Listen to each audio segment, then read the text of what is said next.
Once, a lion was asleep in the jungle. A little squirrel, scurrying around gathering nuts, accidentally dropped one on the lion's nose. The lion woke up, grabbed the squirrel in his huge paw, and was about to swallow him when the squirrel begged for mercy.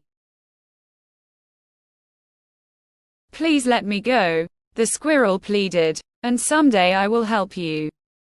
The lion laughed at the idea that a small squirrel could ever help him, but he was in a good mood, so he let the squirrel go.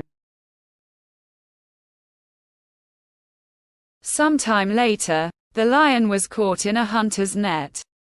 No matter how he struggled, he couldn't free himself. The squirrel heard the lion's roars and came to help.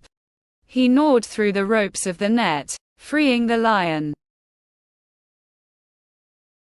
"You laughed when I said I could help you," said the squirrel, "but now you see that even a little squirrel can help a great lion."